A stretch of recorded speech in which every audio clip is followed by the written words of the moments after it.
అందరికీ నమస్కారం. ఈనాటి ముఖాముఖి కార్యక్రమంలో నా అతిథి ఎర్రగొండపాలెంని శాసించడానికి, అంటే శాసించడం అనే దాంట్లో జగన్మోహన్ రెడ్డి గారి పథకాలు గడప గడపకి తిరిగిన దానికన్నా ప్రతి గడపై చేరజారడానికి జగన్మోహన్ రెడ్డి ప్రతినిధిగా పథకాలని అందించడంలో శాసించడానికి మన చంద్రశేఖర్ గారితో ఈరోజు ముఖాముఖి. నమస్కారం అండి. నమస్తే సార్. సార్, మీకు ఒక హెర్క్యులియన్ టాస్క్ ఇచ్చారు. మీరు కొండేపు అనుకున్నారు, కాదు ఎర్రగొండపాలెమే అన్నారు. అక్కడ కొండేపు నుంచి ఏమో వరికోట అశోక్ బాబు గారిని అయితే వేమూరు పంపించారు. ఆదిమూలపు సురేష్ గారిని ఏమో మిమ్మల్ని కాదని, ఆయన్ని కాదని, మిమ్మల్ని కాదని ఆయన్ని తర్జన భర్జన అయిన తర్వాత ఆయన్ని కొండేపుకు పంపించి మీకు ఎర్రగొండపాలెం ఇచ్చారు. ఈ హెర్క్యులియన్ టాస్క్ని ఎలా చేస్తున్నారు? వైఎస్ఆర్ కాంగ్రెస్ పార్టీ సైనికుడిగా జగనన్న ఆదేశించినటువంటి ఆదేశాలను అనుసరించడమే నా యొక్క విధి. దానిలో భాగంగా ఎర్రగొండపాలెం నాకు వచ్చిన తర్వాత నా యొక్క పని నేను ముందుకు తీసుకెళ్తూ ఉన్నాను. కానీ అది టాస్క్ కన్నా కూడా ఒక గొప్ప బహుమతిగానే నేను స్వాగతిస్తూ ఎంజాయ్ చేస్తున్నా ఎర్రగొండపాలెన్ని.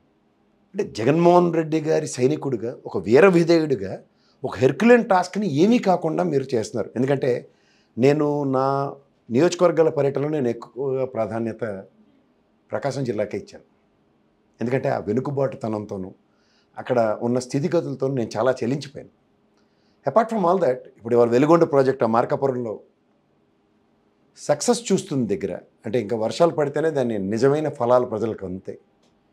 అలాంటి దగ్గర మీరు తీవ్రమైన పరిస్థితులు, అక్కడ నిజంగా వాటర్ కోసం సతమతం అవుతుంది దగ్గర మీ ప్రస్థానం నిజంగా అసలు నేను రీసెంట్ పాస్ట్లో వాళ్ళని కనుక్కుంటే మీరు పడుతున్న శ్రమ అనిర్వచనీయమని చెప్తున్నారు. థ్యాంక్ యూ అండి. అంటే నేను కాంప్లిమెంట్ కింద నేను మిమ్మల్ని ప్రైజ్ చేయడానికి నేను అడగట్లే. ఎందుకంటే అక్కడ వాస్తవ స్థితిగతులు, ఎందుకంటే చంద్రశేఖర్ అనే వ్యక్తి ఒక స్థితిగతులను ప్రభావితం చేసే అంశాలతో చెల్లించిపోయి మనస్తత్వం.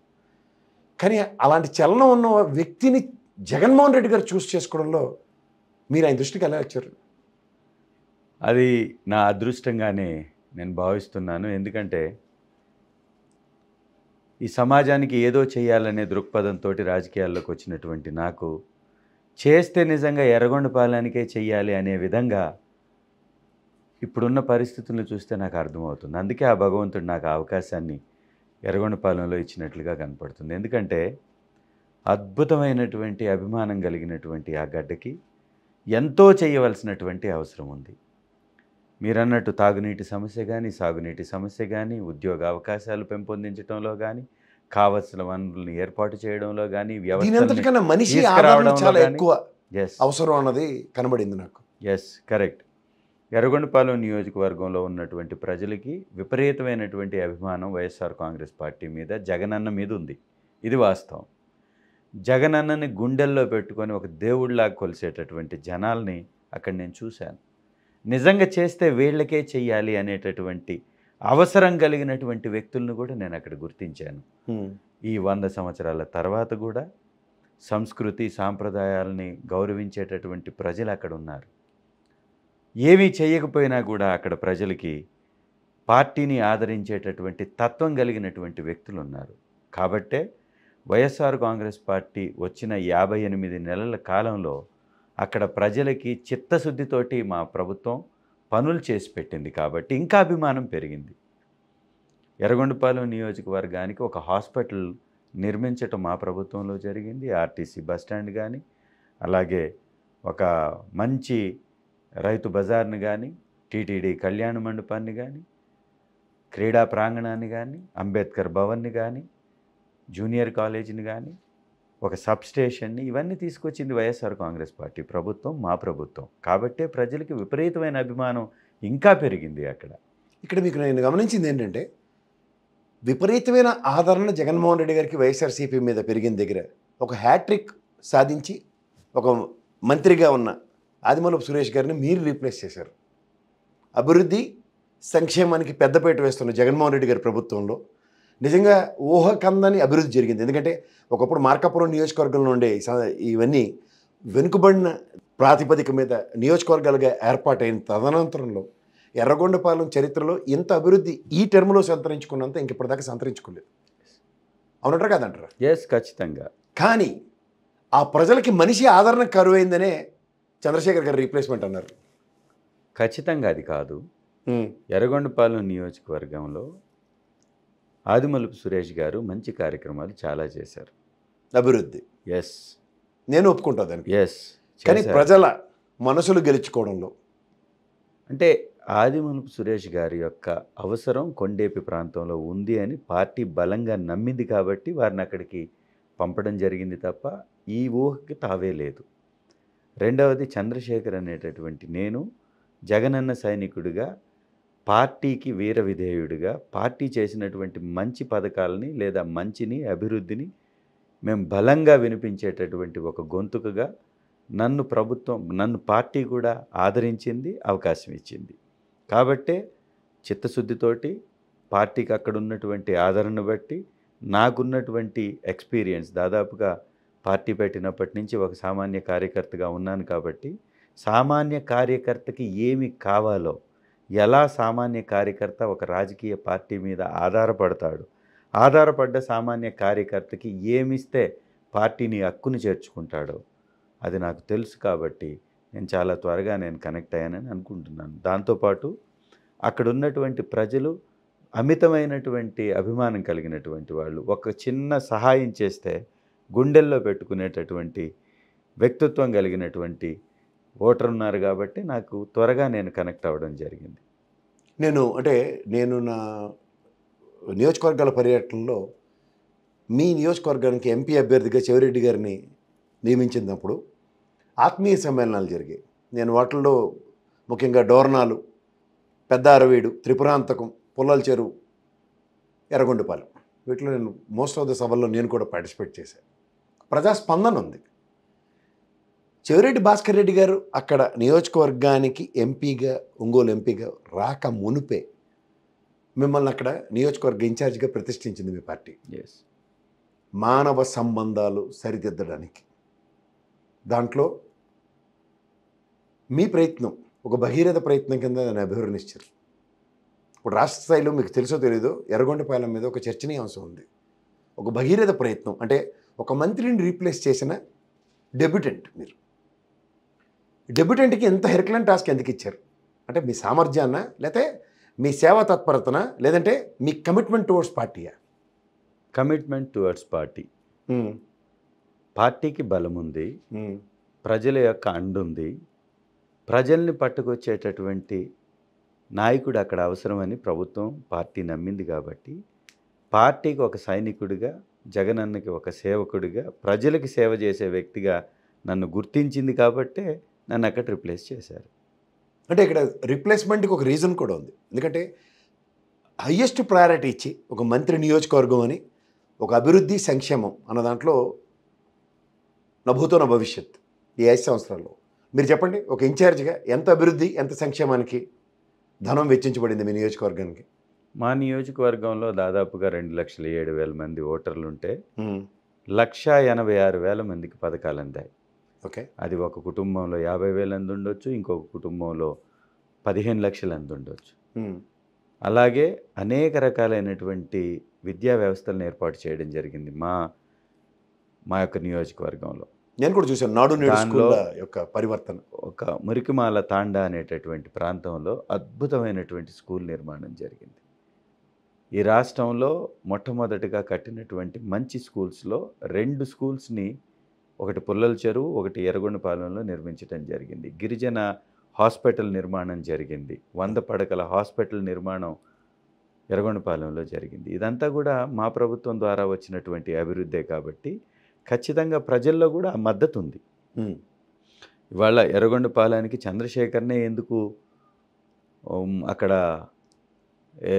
అవకాశం కల్పించారంటే ఖచ్చితంగా పార్టీకి ఉన్నటువంటి ఆ బలాన్ని నేనైతే కొనసాగించగలగనని జగనన్న నమ్మారు. అందుకే నాకు అవకాశం వచ్చింది. ఇప్పుడు మరి గతంలో ఎవరైతే కాంగ్రెస్ ప్రత్యర్థిగా తెలుగుదేశం నుంచి ఉన్న అజిత్ రావు గారు అనుకుంటాను, ఆయన ఇవాళ ఇండియన్ కాంగ్రెస్ నుంచి నిలబడుతున్నారు. ఆయన నిలబడిన ప్రాసెస్లో మీ పార్టీ ఓటు బ్యాంకు కాంగ్రెస్ పరంగా ఏమైనా చేరడానికి ఏమైనా? అజితారావు గారు ఒక మహిళ. ఆవిడ ఆల్రెడీ 2 సార్లు పోటీ చేశారు, ఓటమి చెందారు. కానీ నమ్మినటువంటి తన ఓటర్లని వమ్ము చేస్తూ ఈ రాష్ట్రాన్ని దగా చేసినటువంటి కాంగ్రెస్ పార్టీలో చేరడం అంటే తను నమ్ముకున్నటువంటి వాళ్ళని అవమానపరచటమే. అందుకు సందేహమే లేదు. ఎందుకంటే ఈ రాష్ట్రాన్ని అన్ని రంగాలలో దోపిడీ చేసినటువంటి ప్రభుత్వాలని సపోర్ట్ చేస్తూ రాష్ట్రాన్ని ఏ విధంగా శాస్త్రీయంగా విడదీయకుండా అన్ని రకాలుగా నష్టపరిచినటువంటి ఏదన్నా పార్టీ ఉందంటే అది కాంగ్రెస్ పార్టీ.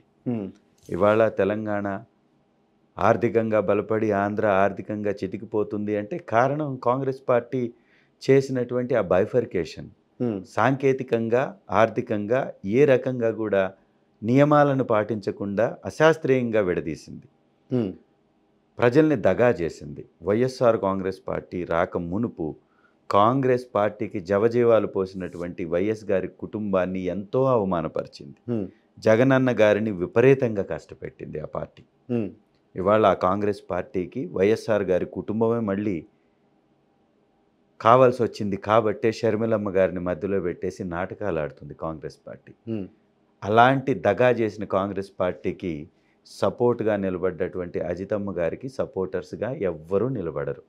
కాబట్టి ఆ పార్టీ వలన మాకు ఎలాంటి నష్టము లేదు, వాళ్ళు మాకు పోటీయే కాదు. అంటే నేను అంటుంది ఏంటంటే 2009లో మీకు నిజంగా గమనించగలిగితే 2014, 2009, 2019 ఈ 3 ఆదిమూలపు సురేష్ గారు గెలిచిన ప్రస్థానంలో 2 సార్లు మీ వైఎస్ఆర్సీపీ నుంచి, తొలిసారి ఆయన కాంగ్రెస్ నుంచి. ఆ తొలిసారి గెలిచినప్పుడు కూడా అక్కడ ప్రజలకి వైఎస్ఆర్ మీద ఉన్న అభిమానం కొద్ది గెలవడమే తప్ప కాంగ్రెస్ పార్టీ మీద ఉన్న అభిమానం కాదు. ఎందుకంటే రాజశేఖర్ రెడ్డి గారు వచ్చిన తర్వాత అక్కడ అభివృద్ధి జరిగింది. వెలుగొండ అనే ప్రాజెక్ట్ని ముహూర్తం చేసి శంకుస్థాపన చేసి దాదాపుగా ఒక టన్నెల్ని 11 కిలోమీటర్లు కంప్లీట్ చేసినటువంటి ఘనుడు రాజశేఖర్ రెడ్డి గారు. అందుకే అక్కడ ప్రజల్లో విపరీతమైనటువంటి అభిమానం ఆయన సొంతం. ఆ అభిమానాన్ని బట్టి అక్కడ కాంగ్రెస్ పార్టీ గెలిచింది తప్ప కాంగ్రెస్ పార్టీకి ఈరోజు ఉన్నటువంటి పరిస్థితి అది ఒక గుర్తింపు లేనటువంటి పార్టీ కిందనే లెక్క తప్ప ఇంకోటి కానీ. 2009 కాంగ్రెస్ గెలుపు అనే ఓటు బ్యాంకు 2024లో అజితమ్మ గారు త్రూగా ఎక్కడ ఏ విధంగానూ ఉపద్రవం లేదు. ఖచ్చితంగా కాంగ్రెస్ పార్టీకి ప్రజలు కనెక్ట్ అవ్వరు. మీరు పరిగణించట్లేదు. ఖచ్చితంగా కాంగ్రెస్ పార్టీ వ్యక్తి కన్నా పార్టీ ముఖ్యం. పార్టీని ఇక్కడ ప్రజలు విశ్వసించేటటువంటి పరిస్థితి లేదు. ఎందుకంటే దగా చేసినటువంటి పార్టీ. ఎందుకంటే రాష్ట్ర ప్రజల్ని ఒక అప్పుల ఊబిలోకి నెట్టినటువంటి పార్టీ కాంగ్రెస్ పార్టీ. కాబట్టి కాంగ్రెస్ పార్టీకి ఇక్కడ అవకాశమే లేదు. ఇప్పుడు ఈ ప్రాసెస్లో ఆవిడ ఒక ప్రస్థానం కాంగ్రెస్ నుంచి, తర్వాత తెలుగుదేశం నుంచి పోటీ చేశారు. ఈ ఉపద్రవం ఆవిడ నిజంగా ఓటు బ్యాంకుని చీల్చే కార్యక్రమం అనుకుంటే అది ఇద్దరు పార్టీలకి దెబ్బే కదా. ఒక పక్క ఖచ్చితంగా తెలుగుదేశానికే దెబ్బ, కాంగ్రెస్కి ఎలా?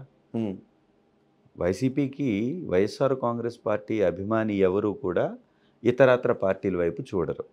ఎందుకంటే వైఎస్ఆర్ కాంగ్రెస్ పార్టీలో ప్రతి ఒక్కరికి న్యాయం జరిగింది.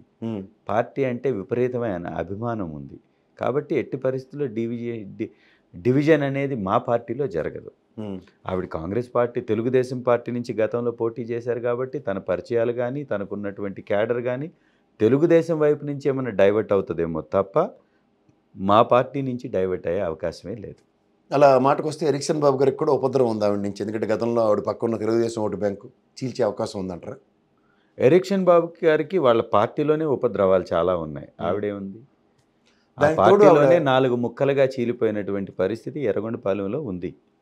పార్టీలో ఏ పెద్ద నాయకులు కూడా వారికి అండగా లేదా వారి వ్యక్తిత్వాన్ని ఆదరించే పరిస్థితిలో లేనే లేదు.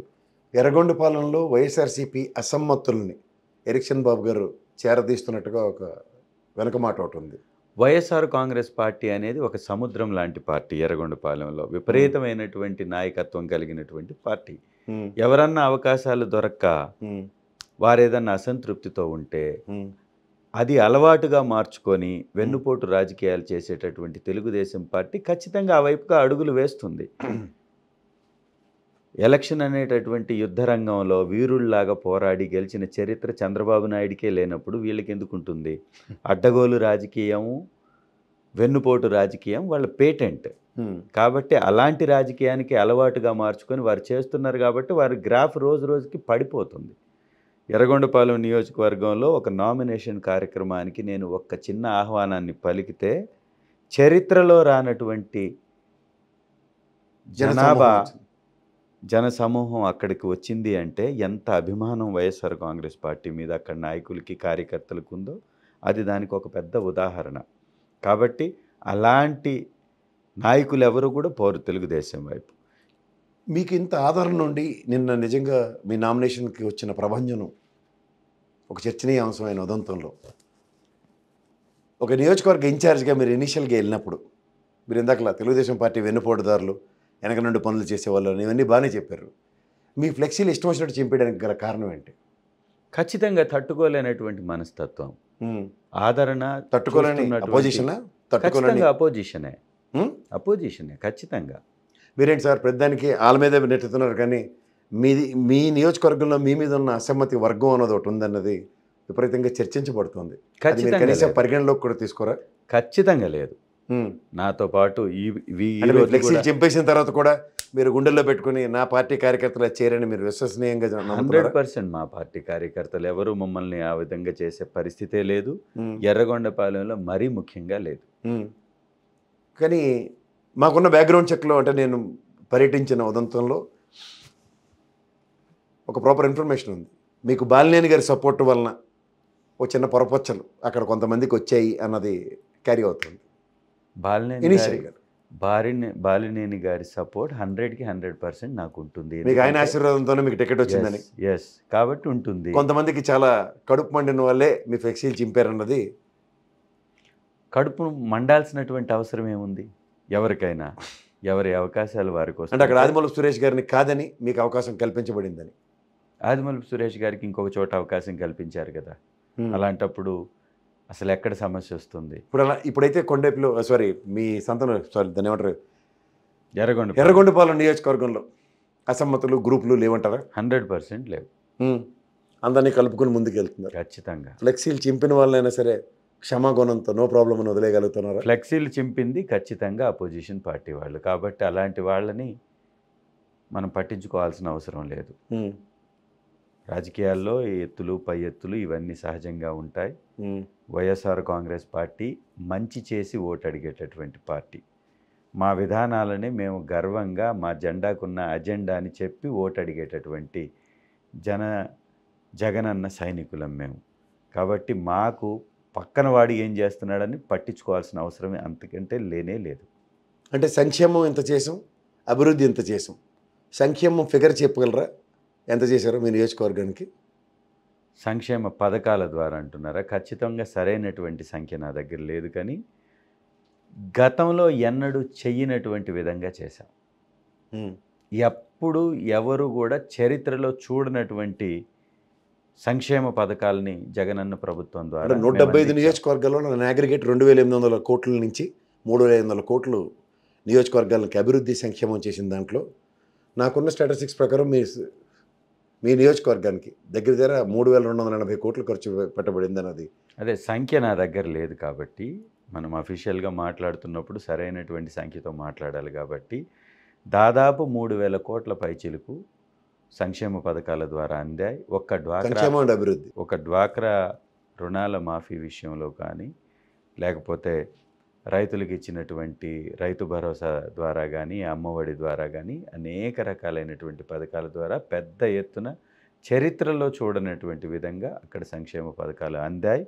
రోడ్డు మార్గాలు కానీ, కనెక్టివిటీ కోసం, మంచినీటి సదుపాయాల కోసం వీటన్నిటికీ పెద్ద ఎత్తున అక్కడ ఖర్చు చేయడం జరిగింది. సచివాలయ వ్యవస్థ నిర్మాణం, అలాగే మన నాడు నేడు కింద స్కూల్స్ కానీ ఇవన్నీ.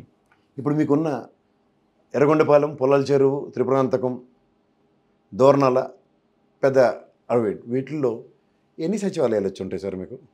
86 సచివాలయాలు. 86 సచివాలయాలు. ఎన్ని స్కూళ్ళు పరివర్తన చెంది ఉంటాయి? దాదాపుగా ప్రతి గ్రామంలో స్కూల్స్ నిర్మాణం జరిగాయి. ఎర్రగొండపాలెం 100% సక్సెస్ రేషియో కదా. ఎస్, ప్రతి గ్రామంలో స్కూల్స్ నిర్మాణం జరిగాయి. దాదాపుగా 96 పంచాయతీలు ఉన్నాయి మాకు. ప్రతి పంచాయతీలో స్కూల్ నిర్మాణం జరిగింది. పాత స్కూల్ని ఆధునీకరించడం కూడా జరిగింది. కాబట్టి ఈ విలేజ్ క్లినిక్లు విలేజ్ క్లినిక్స్ అండర్ కన్స్ట్రక్షన్స్లో కొన్ని ఉన్నాయి, కొన్ని కంప్లీట్ చేయబడ్డాయి, ఆర్బీకే సెంటర్లు కంప్లీట్ అయ్యాయి. అన్ని నియోజకవర్గాలు అంటే మేము అన్ని మండలాలకి ఆర్బీకే సెంటర్లు కంప్లీట్ ఉన్నాయి, అయ్యాయి, అన్ని చోట్ల కంప్లీట్. సచివాలయాలతో అనుసంధానించుకుని. సో ఇవన్నీ మీరు ఇవాళ చేశారు కాబట్టి దోర్నాలలో ప్రత్యేకంగా గిరిజనుల కోసం అత్యాధునిక సదుపాయాలతోటి ఒక హాస్పిటల్ నిర్మాణం జరుగుతుంది. ఎన్ని పడకలదండి అది? నేను ఇన్ఛార్జిగా నియమించబడ్డ తర్వాత ఆర్ఓఎఫ్ పట్టాలు 1000 ఇప్పించాం. దాదాపుగా వాటర్ బిల్స్ అన్నీ కూడా క్లియర్ చేశాం.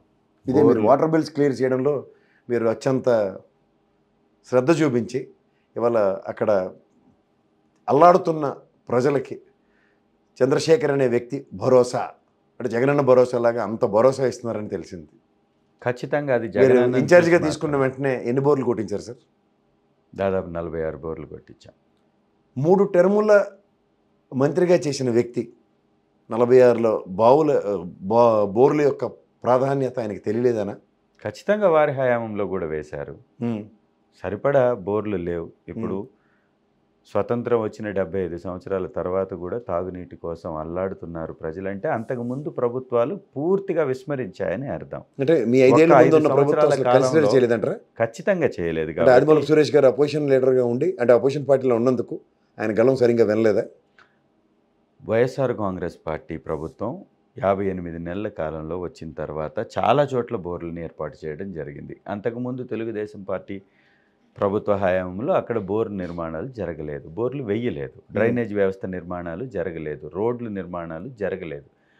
నేను ఇన్ఛార్జిగా నియమించబడ్డ తర్వాత ఎర్రగొండపాలెం టు పుల్లల చెరువు ముటుకుల వరకు రోడ్డుకు ఉన్నటువంటి ప్యాచ్ వర్క్స్ మొత్తం కంప్లీట్ చేసాం. దోర్నాలకి ఉన్నటువంటి కనెక్టివిటీ రోడ్ని ఎక్స్పాన్షన్ చేస్తూ ప్యాచెస్ కంప్లీట్ చేసాం. ఎర్రగొండపాలెం టు కొలుకుల రోడ్డు నిర్మాణాన్ని స్టార్ట్ చేసాం. పుల్లల చెరువు టు గారపంట రోడ్డుని నిర్మాణం స్టార్ట్ చేసాం. అన్ని తాండాలకి ఎలక్ట్రిఫికేషన్, అన్ని చోట్లకి కరెంటు స్తంభాలు ఏర్పాటు చేసి కరెంటు విద్యుత్ దీపాలను కూడా ఏర్పాటు చేసాం. ఇవన్నీ కూడా ఈ 2 నెలల కాలంలో చేసినటువంటి అభివృద్ధి ప్రజలకు తెలుసు. అంతకుముందు నేను కూడా చూశానండి అక్కడ. అంతకుముందు సురేష్ అన్న గారు చేశారు, ఆ తర్వాత మళ్ళీ నేను వెళ్ళిన తర్వాత ఇప్పుడు నేను చేయడం జరుగుతుంది. సో బోర్లు దాదాపుగా ఇంకా 150 పైచీలకు వేయాల్సి ఉంది. అది ప్రభుత్వానికి విన్నవించుకోవడం జరిగింది.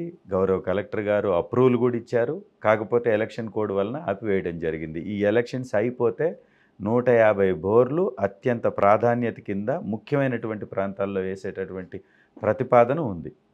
ఇప్పుడు ఇంకొకటి అండి, అంటే మీరు బోర్లు 150 పైచీలక ఎస్టాబ్లిష్ చేశారు, కానీ మన వెలుగొండ ప్రాజెక్టు యొక్క సాధికారతతో దగ్గర 15,25,000 పైచీలకు ప్రజలకి దాహార్తిని, దగ్గర 4 లక్షల పైచీలకు ఎకరాలు, 4.5 లక్షల ఎకరాల వ్యవసాయానికి, వ్యవసాయ క్షేత్రాలకి ఉపయోగపడే ఆ ప్రాజెక్టుతో గ్రౌండ్ లెవెల్ వాటర్ ఇంప్రూవ్ అవుతుంది అనుకుంటున్నారా మీరు? 100%. అది ఎంత గొప్ప ప్రాజెక్ట్ అంటే వెలుగొండ అనేటటువంటి ప్రాజెక్టు సంజీవిని ఎర్రగొండపాలెంకి. ఎందుకు అంటున్నానంటే ఎర్రగొండపాలెం మొత్తం కిందికి ఉంటుంది, అవును, వెలుగొండ ప్రాజెక్టు తల మీద ఉంటుంది.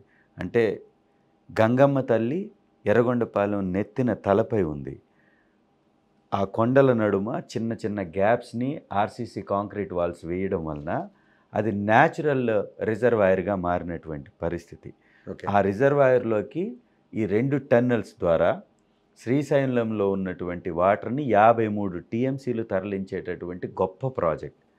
ఆ ప్రాజెక్టు నిండడం ద్వారా దాదాపుగా 4,73,000 ఎకరాలకి సాగునీరు వస్తుంది, 15 లక్షల మందికి తాగునీరు వస్తుంది, 3 జిల్లాలకి ఇది సంజీవని. దాంతోపాటు పుల్లల చెరువు అనేటటువంటి మండలానికి T5 కాలువ ద్వారా 11,500 ఎకరాలకి సాగునీరు అందించేటటువంటి ప్రాజెక్టు కేవలం 83 కోట్లతోటి కంప్లీట్ కాబోతుంది. అలాగే అది ల్యాండ్ ఎక్విజిషన్ అయిపోయింది, టెండర్లో ఉంది అది T5 కాలువ అనేది. ప్రాజెక్ట్ వెలుగొండ ప్రాజెక్ట్ సంపూర్ణంగా కంప్లీట్ అయింది. సంపూర్ణంగా వాటర్ని నింపుకునేటటువంటి వెసులుబాటు ఉంది. కాకపోతే R&R ప్యాకేజ్ కొంతమందికి ఇచ్చి ఉంది, కొంతమందికి ఇవ్వాల్సి ఉంది. అందుకే వెలుగొండ ప్రాజెక్టు ఓపెనింగ్కి వచ్చినటువంటి ప్రారంభోత్సవానికి వచ్చిన గౌరవ ముఖ్యమంత్రి గారు అందరి సమక్షంలో మాట ఇవ్వడం జరిగింది. ప్రభుత్వాన్ని ఏర్పాటు చేసినటువంటి 3 నెలల కాలంలోనే R&R ప్యాకేజ్ రిలీజ్ చేస్తానని కూడా చెప్పడం జరిగింది. కాబట్టి ఆల్రెడీ ప్యాకేజ్ ఎవరికైతే ఇచ్చారో వాళ్ళు అక్కడి నుంచి షిఫ్ట్ అయిపోయారు. ఇమీడియట్గా ఇప్పుడు వర్షాలు పడి వాటర్ కానీ స్టోరేజ్ అయితే శ్రీశైలం డ్యాంలో ఇమీడియట్గా కొంతమేర నింపుకునేటటువంటి అవకాశం ఉంది. అలా నింపడానికి ఎలాంటి అడ్డంకులు కూడా లేవు. ఎందుకంటే R&R ప్యాకేజ్ కింద కొంతమందికి ఇచ్చినటువంటి వాళ్ళు షిఫ్ట్ అయిపోయారు కాబట్టి కొంతమేర మనం నింపేటటువంటి వెసులుబాటు వెలుగొండ ప్రాజెక్టులో ఉంది. వెలుగొండ ప్రాజెక్టులో వాటర్ కానీ వస్తే వెలుగొండ ప్రాజెక్టులో వాటర్ని స్టోర్ చేసినప్పుడు అక్కడ ఉన్నటువంటి భూముల్లోకి వాటర్ వెళ్తుంది, గ్రౌండ్ లెవెల్ వాటర్ పెరుగుతుంది, బోర్లు మొత్తం పనిచేయడం ఆరంభిస్తాయి. బోర్ల నిర్మాణం ఉంది కాబట్టి వెసులుబాటు విస్తీర్ణంలో కూడా వ్యవసాయం చాలా అధికంగా జరిగేటటువంటి అవకాశం ఉంటుంది. కాబట్టి సస్యశ్యామలమయ్యేటటువంటి పరిస్థితులు ఎర్రగొండపాలెనికి పుష్కలంగా ఉన్నాయి.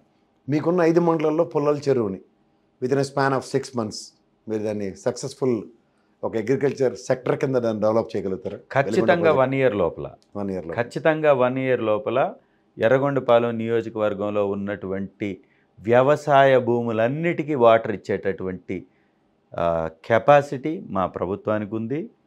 మా పార్టీ ద్వారా ఖచ్చితంగా ఆ పని చేసి పెడతాం. ఇప్పుడు మీరు Veligonda project as soon as you become the in-charge for Yerragondapalem మీ సమక్షంలోనే జగన్మోహన్ రెడ్డి గారు దాన్ని ఓపెన్ చేయడానికి అది నా అదృష్టం. How do you feel? Great very great. అది జగనన్న నాకు ఇచ్చినటువంటి వరం. రెండోది ఏంటంటే, ఎందుకంటే అక్కడ దాహార్తికి ఇవాళ మీరు పడుతున్న ఒక మానసిక సంఘర్షణకి ఆ వెలుగొండ ప్రాజెక్ట్ ఓపెనింగ్లో అంటే ఇవాళ మీరు అన్నట్టు శ్రీశైలం వాటర్ కనుక వస్తే నేను కూడా చూసేదాన్ని. నాకు అనిపించింది ఏంటంటే భగవంతుడు ఒకసారి తుఫానీ అనిపించింది నిజంగా అక్కడ పరిస్థితులు చూసిన తర్వాత. ఎందుకంటే శ్రీశైలంకి మనకి ఎగువ వాటర్ తుఫాన్ వస్తున్న బ్రిజేష్ ట్రిబ్యునల్లో దేని నుంచి పోతిరెడ్డిపాడు హెడ్ రెగ్యులేటర్ నుంచి వచ్చే వాటరే మనకు వస్తుంది. అంచేత తుఫానే నేను కోరుకుంటున్నాను. మీరు ఎలా అనుకుంటున్నారు? ఖచ్చితంగా ఈ వేసవికాలం పోయిన తర్వాత వాటర్ పడేటటువంటి అవకాశం, వర్షాలు పుష్కలంగా పడే అవకాశం ఉంది. జగనన్న మళ్ళీ ముఖ్యమంత్రి అవుతాడు. జగనన్నకున్న అదృష్టం కొద్దీ దాదాపు 4 సంవత్సరాలు ఎక్కడా వర్షాభావం లేకుండా జరిగిపోయింది. ఈ లాస్ట్ ఇయరే కొంత వర్షాభావం రావడం వలన ఎండిపోయినటువంటి మాట వాస్తవం. కాబట్టి రేపు రాబో కాలంలో ఖచ్చితంగా వర్షాలు పడతాయి. వర్షాలు పడాలంటే జగనన్న రావాలి. చంద్రబాబు నాయుడు లాగా దురదృష్టవంతుడు కాదు. జగనన్న వచ్చినటువంటి అతి కొద్ది సమయంలోనే అన్ని ప్రాంతాలను డెవలప్ చేసినటువంటి ఘనుడు. ఈరోజు వెలుగొండ ప్రాజెక్టు నింపి ఎర్రగొండపాలెంతో పాటు కడప మరియు ప్రకాశం జిల్లాలోని అనేక ప్రాంతాలకి వాటర్ ఇవ్వబోతున్నటువంటి ప్రాజెక్ట్ని సంపూర్ణంగా పూర్తి చేసినటువంటి ఘనుడు. ఇప్పుడు ఎర్రగొండపాలెం అన్నది ఎలా ఉంటుందంటే నాటి రాజశేఖర రెడ్డి గారిది, ఇప్పుడు జగన్మోహన్ రెడ్డి గారి అడ్డా కింద చెప్తారు పులివెందుల తర్వాత లక్కీ మస్కట్స్. అండ్ ముఖ్యంగా వెలుగొండ ప్రాజెక్టుకి సంబంధించి ఎందుకంటే మీరు కొత్తగా వచ్చిన నియోజకవర్గంలో నిలదొక్కోవాలంటే వెలుగొండ ప్రాజెక్టు ఆర్ఆర్ ప్యాకేజీలో కొన్ని అవకతవకలు ఉన్నాయి. వాటిని సరిదిద్దడానికి మీ గెలుపు నిజంగా అవసరం అనుకుని నేను స్థానికంగా అక్కడ తిరిగిన తర్వాత చందన్న గారి ఆయనలోనే దానికి సమన్యాయం జరుగుతుందని కొంతమంది చెప్తున్నారు. ఖచ్చితంగా అవకతవకలు కానీ జరిగి ఉంటే డెఫినెట్గా వాటి మీద చర్యలు తీసుకుంటాం. ఎవరైతే తప్పకుండా ఎవరైతే ఖచ్చితంగా నేను ఒక చిన్న విషయం చెప్తాను, తర్వాత దాన్ని ఆన్సర్ చేయడం మీకు చాలా సులువు అవుతుంది. 13,000 మెజారిటీతో స్టార్ట్ అయిన కాంగ్రెస్ ప్రస్థానంలో ఆదిమూలపు సురేష్ గారు 31,000 పైచిలక రెండో టర్మ్లో మెజారిటీ వచ్చింది. అది డ్రాస్టిక్గా 19,000కి పడిపోయింది 2019లో. అంత జగన్మోహన్ రెడ్డి గారి ప్రభంజనంలో కూడా. If you really look into it now, ఇప్పుడు మెజారిటీని మీరు ఇంప్రూవ్ చేసుకుంటూ ప్రజల హృదయాలు గెలుచుకున్న చంద్రశేఖర్గా శాసించే స్థాయికి వెళ్తారా? ఎందుకంటే నియోజకవర్గానికి జరిగిన ఆర్ఆర్ ప్యాకేజీలో అవకతవకలు ఖచ్చితంగా సవరదీస్తారని. ఖచ్చితంగా చేస్తాను. కానీ అతి ముఖ్యమైనటువంటి మాట ఏంటంటే ఎక్కడ ఎర్రగొండపాలెంలో ఏ టైంలో కూడా మెజారిటీ తగ్గలేదు. ప్రతిసారి 13,000 కాంగ్రెస్ ఆయనలో, రెండో టర్మ్ 2014లో 31,000 కాదు 19,000 అప్పుడు, మూడవసారి 2019లో 32,000 మెజారిటీ. ప్రతిసారి పెరుగుతూనే వచ్చింది తప్ప ఎక్కడా తగ్గలేదు. 14లో 31,632, 19లో 31,000 చూడండి ఒకసారి చెక్ చేసుకోండి. 100% 2019లో 31,000 పైచిలకు ఓట్ల మెజారిటీ తోటి సురేష్ గారు గెలిచారు. 2019లో 14లో 19,000 చిల్లర. నేనేం రైటు మీరేం రైటు? ఓవరాల్గా 13,000 పైచిలుక, 19,000 పైచిలుక, 31,000 పైచిలుక ఈ Yes. 3 ప్రస్థానాల్లో ఎస్ మీకు 31,000 పైచిలుక అంటే మాత్రం ల్యాండ్ మార్క్ సెట్ చేసినట్టే. దానికన్నా ఎక్కువ మెజారిటీ రావాలి. ఖచ్చితంగా వస్తుంది. ఎందుకంటే జగన్మోహన్ రెడ్డి గారి అంచనాలు మీరు సరిచేయాలంటే if you really want to reach to his expectations అంటే మీకు ఖచ్చితంగా మెజారిటీ ఎందుకు రావాలి అంటే ఎర్రగొండపాలెంకి ఎలాంటి పరిపాలన కావాలో ఖచ్చితంగా జగనన్న సైనికుడిగా అందిస్తా. ఉమ్, ఎర్రగొండపాలెం నియోజకవర్గ ప్రజల యొక్క అవసరాలేంటో ఈ వెళ్ళినటువంటి ఈ 4 నెలల కాలంలో నేను చాలా దగ్గరుండి గమనించాను. ప్రతి ప్రాంత అవసరాలని నేను గుర్తించాను. కాబట్టి ఎర్రగొండపాలెంలోనే నివాసం ఉండి చరిత్రలో ఎర్రగొండపాలెంకి ఈ 2024 నుంచి 2029 సువర్ణ దశ అనే విధంగా మాత్రం ఖచ్చితంగా చేసి పెడతాను. అంటే ఈ 5 సంవత్సరాల తర్వాత అంటే ఈసారి ఖచ్చితంగా. వర్షం పడితే మన అదృష్టం. వెలుగొండ ప్రాజెక్ట్ త్రూగా ఎర్రగొండపాలెం సస్యశ్యామలం కాబోతుంది. ఒకవేళ ఈ 154 బోర్లు మీరు కొట్టిస్తానన్న దాంట్లో, ఎందుకంటే నేను కూడా అక్కడ ప్రభావితం అయ్యాను, చాలా చెల్లించిపోయాను. దీంతో అట్లీస్ట్ నెక్స్ట్ టైం ఇలాంటి వాటర్ ఎద్దడి లేకుండా ఒక ప్రాయోజిత కార్యక్రమం కింద దీన్ని అభివర్ణించవచ్చు. ఖచ్చితంగా. ఎలా అంటే గ్రౌండ్ వాటర్ ఉంది. ఇప్పుడు కూడా బోర్లు వేస్తే బోర్లలో వాటర్ వస్తుంది. చేయవలసింది దగ్గర 12 అడుగుల దాకా పవర్ సప్లై ఇచ్చి బోర్లు ఏర్పాటు చేస్తే ఖచ్చితంగా అక్కడ వ్యవసాయానికి ఎలాంటి ఇబ్బంది ఉండదు. మొట్టమొదటిది. రెండవది, ఎగువన పడేటటువంటి వర్షాలతో కూడా శ్రీశైలం డ్యాంలో వాటర్ వచ్చేటటువంటి అవకాశాలు మెండుగా ఉన్నాయి. లాస్ట్ టైం కూడా మనం చూసాం. మనకి ఏపీలో వర్షాలు పడినప్పుడు కూడా ఎగువ ప్రాంతాల్లో, ఎగువ రాష్ట్రాల్లో పడ్డ వర్షాలతోటి శ్రీశైలం డ్యామ్ నిండినటువంటి చరిత్ర మనకుంది. ఆ ప్రకారం చూసినా కూడా ఖచ్చితంగా అక్కడి నుంచి వాటర్ షిఫ్ట్ చేసుకొని లిఫ్ట్ ఇరిగేషన్ కింద ఈ 2 టన్నెల్స్ కంప్లీట్ అయి ఉన్నాయి. కాబట్టి ఖచ్చితంగా వాటర్ని స్టోర్ చేస్తాం. దానిలో ఎలాంటి సందేహం లేనే లేదు. మూడవది, అతి ప్రాధాన్యమైనది, అక్కడ వ్యవసాయ ఆధారిత భూమి చాలా ఎక్కువ, లభ్యత ఎక్కువ, కష్టపడేటటువంటి మనస్తత్వం కలిగినటువంటి వ్యక్తులు ఎక్కువ, రైతాంగం ఎక్కువ. వారికి మనం చేయవలసింది కావలసినటువంటి పవర్ ఏర్పాటు, వాళ్ళకి కావాల్సినటువంటి వాటర్ సదుపాయాన్ని, దాన్ని ఏ విధంగా ఇవ్వాలి అనేదే ప్రభుత్వం చేయాలి. ప్రభుత్వంలో ఒక సభ్యుడిగా, బాధ్యత కలిగినటువంటి అక్కడ వ్యక్తిగా ఖచ్చితంగా అది నేను చేసి పెడతాను. దాంతోపాటుగా వ్యవసాయ ఆధారిత కేంద్రాలనే అక్కడ వ్యవస్థల్ని ఏర్పాటు చేయాల్సినటువంటి అవసరం ఉంది.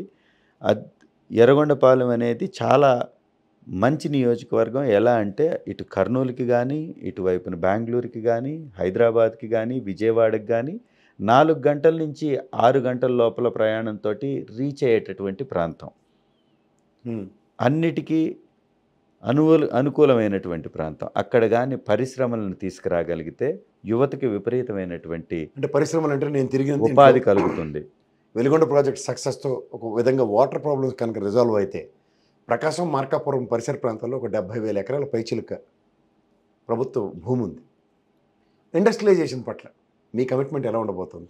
ఖచ్చితంగా వ్యవసాయ ఆధారిత వ్యవస్థలను కానీ ఏర్పాటు చేస్తే, కంపెనీస్ని తీసుకొస్తే, స్టోరేజ్ నిర్మాణాలను కానీ ఏర్పాటు చేస్తే, మిర్చి అధికంగా పండేటటువంటి ప్రాంతం, దాంతోపాటుగా పొగాకు అత్యంత ఎక్కువగా పండేటటువంటి ప్రాంతం. కాబట్టి వాటికి సంబంధించినటువంటి వ్యవస్థలను కానీ ఏర్పాటు చేస్తే ఉపాధి పెరుగుతుంది. దాంతోపాటు వరికపొడి శిలతో పాటు, వరికపొడి శిల వలన కూడా, వరికపొడి శిల ఆల్రెడీ ప్రారంభోత్సవం జరిగింది. ఒక పుల్లల చెరువు అనేటటువంటి ప్రాంతానికి దాని ద్వారా కూడా 10,500 ఎకరాలకి సాగునీరు అందించేటటువంటి ప్రాజెక్ట్ అది.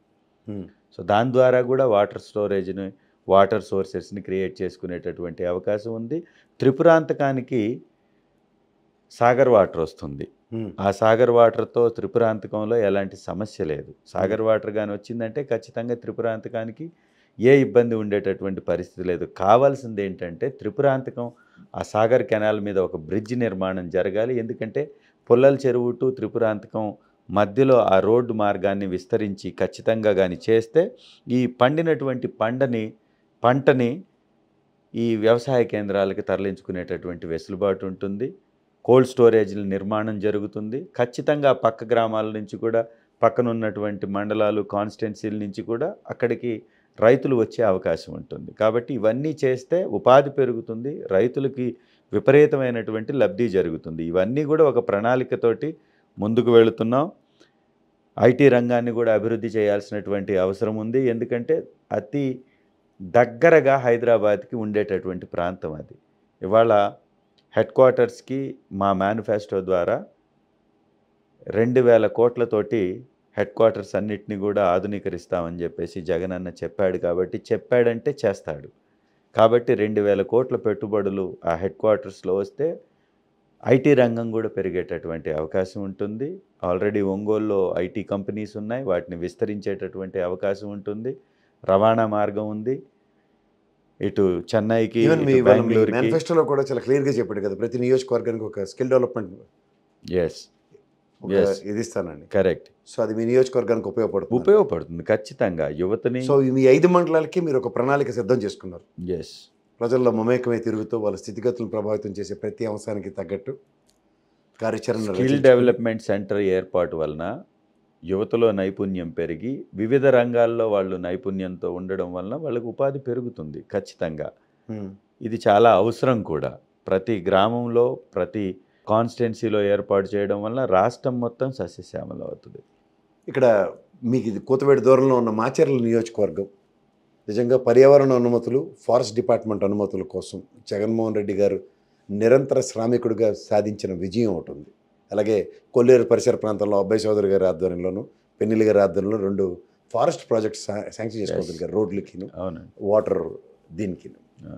అలా మీ నియోజకవర్గానికి ఒక ఫారెస్ట్ మార్గంగా రీచ్ అయ్యే దగ్గర మీరు అన్నట్టు త్రిపురాంతకం ఆ పరిసర ప్రాంతాలన్నీ ఫారెస్ట్ జోన్లోనే ఉంటాయి.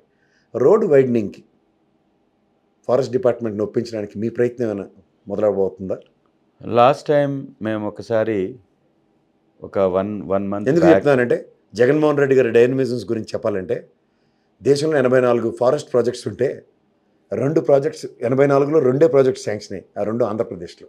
ఎస్, ఇవాళ అత్యంత అటవీ ప్రాంతం కలిగినటువంటి ఎర్రగొండపాలెంలో అతి ప్రధానమైనటువంటి సమస్య ఇది. గిరిజన బిడ్డలు గ్రామ హెడ్ క్వార్టర్స్కి దాదాపుగా 10 కిలోమీటర్ల దూరంలో వాళ్ళు ఉంటే వాళ్ళకి కనీసం రోడ్డు మార్గం ఏర్పాటు చేయలేనటువంటి పరిస్థితిలో రాష్ట్ర ప్రభుత్వాలని నెట్టవేయబడుతుంది కేంద్ర ప్రభుత్వం ఆధీనంలో ఉన్నటువంటి ఈ ఫారెస్ట్ డిపార్ట్మెంట్.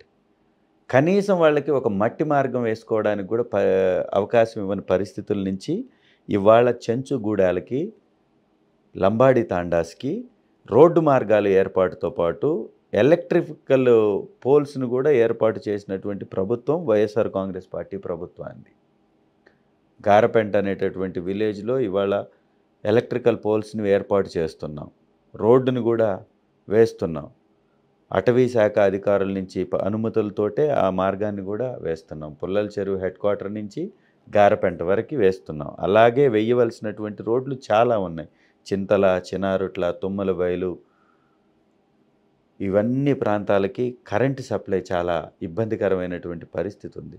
ఎలా తయారైందంటే క్యాంప్ ఆఫీసులకేమో ఏ అనుమతులు ఉన్నా ఏ అనుమతులు లేకపోయినా ఫారెస్ట్ డిపార్ట్మెంట్ వాళ్ళు అన్ని ఎలక్ట్రికల్ అవసరాల కోసం వాళ్ళ నిర్మాణాలు చేసుకుంటున్నారు, ఏర్పాటు చేసుకుంటున్నారు, వాళ్ళకి సదుపాయాలు ఉన్నాయి. ఆ పక్కనే ఉండేటటువంటి చెంచుగూడాలకు మాత్రం కరెంట్ సప్లై లేనటువంటి పరిస్థితి. పాలుట్ల అనేటటువంటి గ్రామం ఉంది. పాలుట్ల గ్రామానికి ఎన్నో సంవత్సరాల చరిత్ర కలిగినటువంటి గ్రామం పాలుట్ల. అద్భుతమైన వ్యవసాయ రంగం అక్కడ వారి సొంతం. కావాల్సినంత పశు సంపద ఉంటుంది. వారికి ఇప్పటికీ కరెంట్ లేదు పాలుట్లకి. ఎర్రగొండపాలెంలో బూత్ నంబర్ 1 పాలుట్ల ఎంతో కష్టపడేటటువంటి వ్యక్తులు ఉండేటటువంటి ప్రాంతం అది. ఆ ప్రాంతానికి ఈ రోజు వరకు ఎలక్ట్రికల్ లైన్లు వేయలేకపోయారు.